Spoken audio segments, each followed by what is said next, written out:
제 고객 중 아버님이 가지고 계시던 두 채의 아파트 중 다른 사람에게 임대 중인 한 채를 증여받으려는 고객이 있습니다.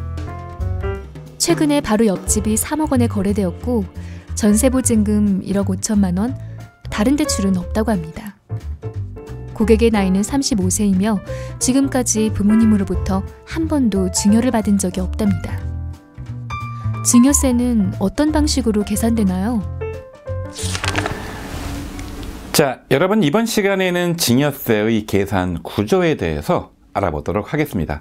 좀 전 나레이터가 읽어드린 사례처럼 종종 이제 부모님들이 자녀분한테 갖고 있던 아파트 같은 거를 주거나 아니면 결혼할 때 일부 금액을 증여하면서 증여세를 어떻게 계산하는지 궁금해하는 경우가 종종 있지 않습니까? 지금부터 그 구체적인 내용을 알아보도록 하겠습니다. 자, 먼저 좀 전 나왔던 그 사례를 요약을 한번 해보도록 할까요? 자, 증여 대상은 아파트인 거고요. 3억짜리인 거죠. 아파트 같은 경우에는 사실 아버지가 갖고 있던 거를 주는 건데요. 본인 사신 아파트 말고 추가로 전세 주고 갖고 있던 아파트를 주는 건데, 이 아파트를 지금 당장 거래한 게 아니라 옛날에 취득을 했기 때문에 지금 당장 금액을 모르겠죠. 통상적으로는 이 아파트랑 동일한 층, 유사한 층 또는 유사한 향, 그 단지 내에 있을 거 아니겠습니까? 그 금액을 국토교통부에서 발표하는 실거래가를 통해서 알 수 있는 겁니다. 그래서 이 아파트는 되게 심플하지만 간단하지만 다른 재산들은 평가 방식이 좀 복잡할 수 있기 때문에 이 강의 말고 뒤쪽에 상속과 증여 재산의 평가 강의를 좀 추가로 들으셔서 요 시세에 대한 지식도 쌓으시기 바랍니다. 자, 어쨌든 요거는 3억짜리라 보고요. 근데 그 아파트에 보증금 1억 5천을 끼워서 누군가가 전세 살고 있는 겁니다. 그러면 이제 아버지가 아들한테 아파트를 주게 되면 3억짜리지만 그 빚을 떠안고 주기 때문에 아들은 3억짜리인데 1억 5천 빚을 떠안았으니까 1억 5천만 받는 그런 모양이 되는 거겠죠. 자, 그리고 이 수증자 아들, 재산을 받는 아들은 35세 성년이고요. 10년 이내에 증여받은 적이 없다. 이런 가정하에서 지금부터 한번 쭉 증여세를 계산 한번 해보도록 하겠습니다. 자, 지금 화면에 보이시는 것이 현행 상속증여세법에 나와 있는 증여세의 계산 구조입니다. 제일 먼저 증여받은 재산에서 시작을 하는 거죠. 여러분 좀 전 사례에서는 3억짜리를 받은 거 아니겠습니까? 그런데 거기서 10년 이내에 증여한 적이 있는 금액은 더하게 되어 있고요. 비과세는 혹시 있으면 빼는 건데 일반적으로 증여는 대부분 다 과세인 거고요. 이 강의 말고 뒤쪽 케이스를 보시면 장애인분께 일부 재산을 준다거나 이런 것들은 비과세가 일부 있어서 그걸 참조하시기를 바랍니다. 근데 거의 비과세가 없다. 그리고 이렇게 갖고 있던 아파트를 35세 성년 자녀한테 주면 비과세가 안 되기 때문에 빼지 못하는 거죠. 그리고 이제 부담보 담보 채무를 빼는 건데 이 사례에서는 이 아파트에 끼어 있는 전세보증금 1억 5천만 원이 부담보 채무가 되는 겁니다. 그래서 3억에서 1억 5천을 빼면 남는 1억 5천 금액이 증여세 과세 가액이 되는 겁니다. 자, 그런데 10년 이내의 증여재산은 왜 더하는 거냐? 자, 보시면 이렇게 계산된 1억 5천, 다른 말로 증여세 과세 가액에 모두 세금을 과세하는 것이 아니라 보시는 것처럼 증여, 재산 공제를 빼게 되는 거 아니겠습니까? 배우자, 그러니까 부부끼리 증여하면 6억 원을 공제를 하는 거고요. 직계 비속, 비속은 내 아래쪽에 있는 자녀를 말하는 거 아니겠습니까? 그래서 성년인 경우에는 5천만 원, 좀 이따 다시 설명드리겠지만 성년은 만 19세를 말하는 겁니다. 미성년은 2천만 원은 공제하고 기타 친족끼리는 1천만 원을 공제하는 겁니다. 따라서 이 사례에서는 35세 내 자녀이기 때문에 5천만 원 공제하는 그런 구조로 가는 거죠. 이렇게 증여재산 공제를 할 때 기본 전제가 세법에 뭐라고 되어 있느냐? 10년간 한 번만 재산을 주는 게 아니라 여러 번 나누어 재산을 줄 수 있기 때문에 재산을 여러 번 준다면 10년 이내에 모든 줬던 재산들을 싹 다 더해서 거기서 5천만 원을 빼라. 거기서 부부끼리 6억을 빼라. 이렇게 되어 있기 때문에 자, 윗줄에 있는 10년 내 증여재산이 있다면 그걸 더해라. 이런 조항이 있는 겁니다. 근데 여러분 좀 전 사례를 보시면 아시겠지만 10년 이내에 증여한 적이 없다라는 전제에서 지금 사례를 푸는 거죠. 자, 그래서 결론적으로 3억 빼기 1억 5천 하면 1억 5천이 증여세 과세가액이 되는 거고요. 거기서 증여재산 공제에 성년 5천만 원을 빼고 나면 증여세 과세 표준은 자, 1억 원이 되는 겁니다. 자, 모든 세금의 과세표준의 의미는 뭐냐? 곱하기 세율 아니겠습니까? 곱하기 세율이 되는 그 대상을 과세표준이라고 부르는 거죠. 그래서 세율을 곱하고 나면 산출세액이 나옵니다. 그걸 내면 되는데, 뒤에 설명드리겠지만 일정 시간 내에 신고를 미리미리 해주면 신고세액 공제라는 명목으로 3%를 공제해 주는 겁니다. 미리 말씀드리면 증여받은 날이 속한 달의 말일부터 3개월입니다. 다시 뒤에 부연 설명드릴게요. 그리고 뒤에 있는 증여재산 공제는 뭐냐면, 혹시 이번 아파트 증여가 이 사례에선 처음이었지만 과거에 증여받은 적이 있다 10년 이내에, 그럼 그때도 증여세를 낸 적이 있었을 거 아니겠습니까? 그래서 위쪽에서는 그 10년 이내에 증여한 재산을 더하고, 아래쪽에서는 그때 냈던 증여세를 빼서, 쉽게 말하면 10년 이내에 증여했던 그 증여를 취소를 하고 지금 한꺼번에 모두 받는다 라고 보고 5천만 원만 공제해서 증여세를 다시 계산하는 그런 결론이 되는 겁니다. 그래서 맨 밑에 보시면 자진납부세액이 나오겠죠. 자, 여러분, 이 증여세 계산 구조가 굉장히 복잡하고 어려운 건 아니에요. 그러니까 딱 컨셉상 이 재산에 끼어 있는 빚, 전문용어로 부담부 담보채무는 빼고, 그리고 국가가 정한 10년 동안의 증여한 금액이 합계액에서 부부끼리 6억 원, 자, 직계 비속한테는 5천만 원, 미성년은 2천, 요렇게만 여러분 기억을 하시고, 자, 보시면 되겠습니다. 자, 구체적으로 보면은요, 이미 설명을 제가 드렸지만 이 사례의 경우에는 증여세 과세 대상 재산 가액은 1억 5천만 원입니다. 왜냐하면 3억짜리 아파트인데 그 아파트에 1억 5천 전세보증금이 끼어 있으니까 그걸 아들이 떠안으니까 아들이 순수하게 부모님 덕분에 받은 그 아파트는 1억 5천만 원이 되는 거죠. 근데 거기에서 10년 이내에 증여한 재산이 없다고 치고 이번에 처음 증여했으니까, 자, 직계 비속 자녀 공제 5천만 원, 성년이니까 5천만 원인 거죠. 이걸 빼고 나면 자, 1억 원이 남습니다. 여기다가 이제 세율을 곱할 건데 그 이전에 제가 한번 정리를 다시 한번 해드리겠습니다. 부부끼리 얼마 공제라 그랬죠? 6억 원입니다. 근데 중요한 거는 여기서 부부란 말의 의미는 사실로는 안 되고요. 자, 반드시 법적 배우자만 된다, 이렇게 이해하시면 됩니다. 자, 직계 존속 같은 경우에는, 자, 직계 존속이 직계 비속한테 증여하는 겁니다.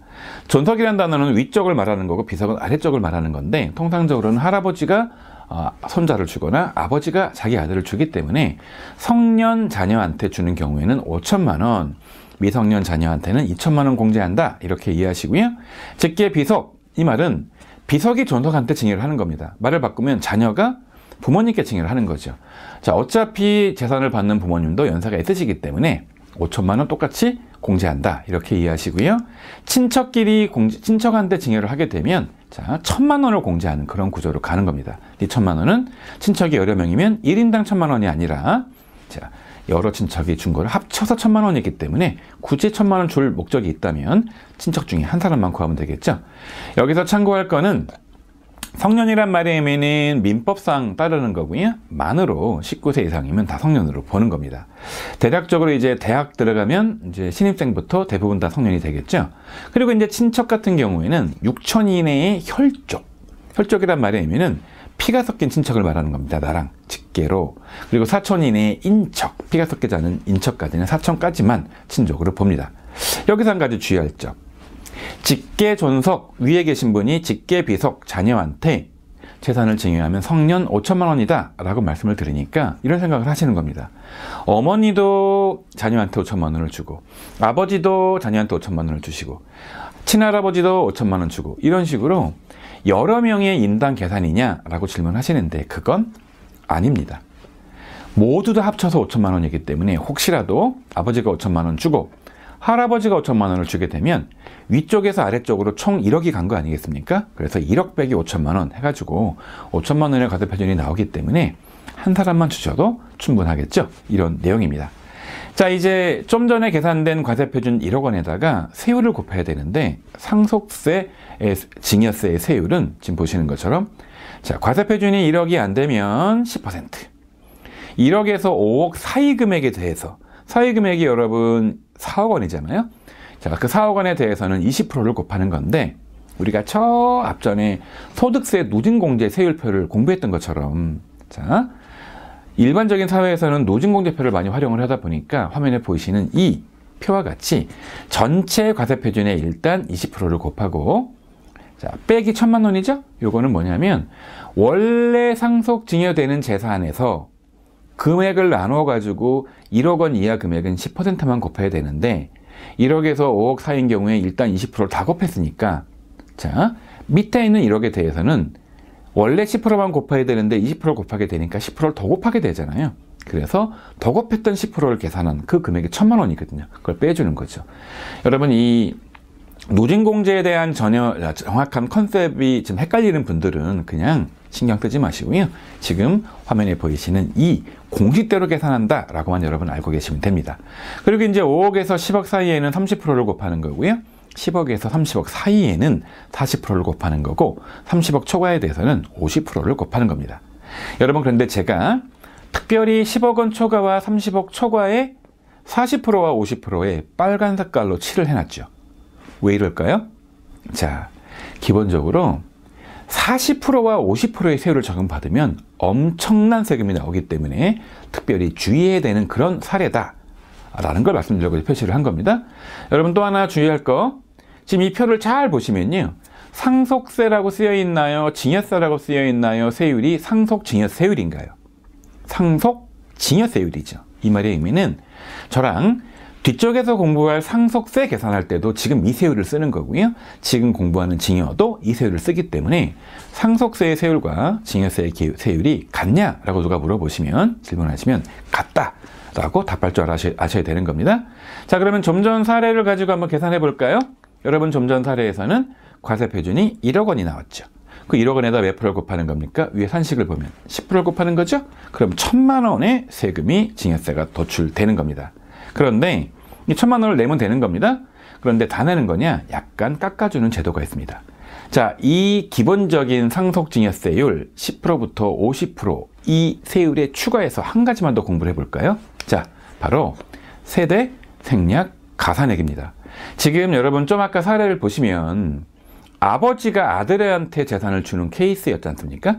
그런데 가끔씩은요, 할아버지가 자기 아들을 건너뛰고 손자를 줄 수도 있죠. 이거를 뭐라고 부르냐면 세대를 건너뛴 세대 생략이라고 부르는 거고요. 이렇게 세대를 생략해서 재산을 주면 세금을 가산해서 물립니다. 자, 보실게요.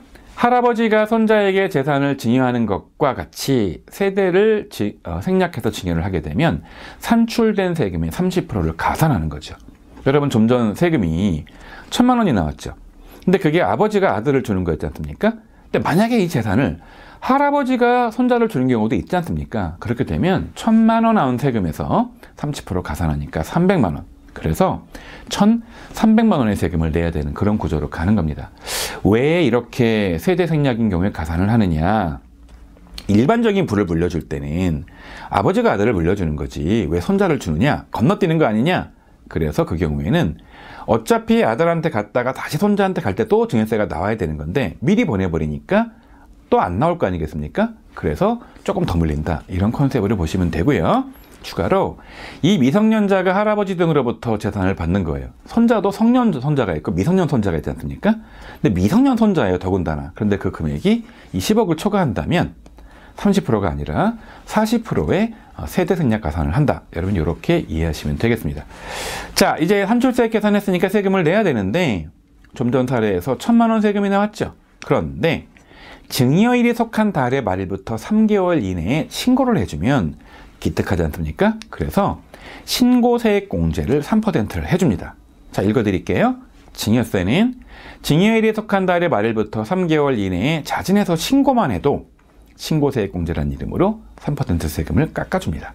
왜냐하면 이 증여나 상속 같은 경우에는 자진해서 신고를 안 하면 과세당국이 발견하기 어려운 경우가 많다 보니 내가 부모님 등으로부터 재산을 증여받았습니다 라고 자진해서 고백을 하면 세금 부과하기가 쉽거든요. 기특하다 라고 해서 3%를 깎아준다. 그렇게 이해하시면 됩니다. 자, 신고 납부 시기에 주의할 점이 있는데요. 어떤 분들은 3개월은 잘 알고 계신데 그게 재산 받은 날로부터 3개월인 줄 알고 계시는데 그게 아닙니다. 이 사례에서 아버지가 오늘 나한테 이달이 만약 3월 중순이다. 3월 중순에 나한테 아파트를 등기를 넘겨줬다라고 하면 3월 중순이 증여일이거든요. 근데 그날이 아닙니다. 그달 말입니다. 3월 말부터니까 4월달, 5월달, 6월 말, 6월 30날까지가 증여세 신고 납부 기한이 되는 거죠. 자, 그래서 이 사례에서는 1,000만 원이 남았는데 3%를 깎아주니까 970만 원의 증여세를 내면 되는 겁니다. 자, 여러분 생각보다 이 계산 구조가 어렵지 않기 때문에요. 혹시 고객이 상담을 하는 과정에서 아파트를 증여하려고 했는데 생각보다 증여세가 안 맞네 라고 하면서 아파트가 아니라 현금 5억 원을 주면 어떻게 되느냐 라고 질문할 수도 있는 거 아니겠습니까? 여러분 그러면 좀 전 공부했던 그 사례에 집어넣어서 다시 한번 계산해 보면 되겠죠? 자, 보겠습니다. 마지막으로 이제 영업에 활용할 팁인데요. 여러분 일반적으로 모든 고객이 상속과 증여세가 문제가 되는 게 아닙니다. 그 중에서 고객의 전체 재산을 파악해서 사전 증여가 필요하다고 판단이 되는 좀 고액 자산가들이 이런 전략이 필요한 거 아니겠습니까? 따라서 이 강의 말고 계속 뒤에 이어지는 증여와 상속의 여러 강의들을 들으신 다음에 특정 고객한테는 필요하다면 총체적인 상속 증여 전략의 수립이 필요합니다. 여러분 그런 차원에서 저랑 지금부터 이 증여세 그리고 상속세 여러 이슈들로 공부를 하셔서 여러분들이 뭐 고객 재산도 마찬가지지만 여러분 재산도 관리를 하셔야 되고요. 또 중요한 건 영업에서 고객을 만나면 거기에 필요한 전략을 수립할 수 있을 만큼 기본 지식을 갖춰야겠습니다. 자, 고생하셨고요. 상속과 증여 관련된 추가적인 강의로 다음 시간에 또 뵙도록 할게요.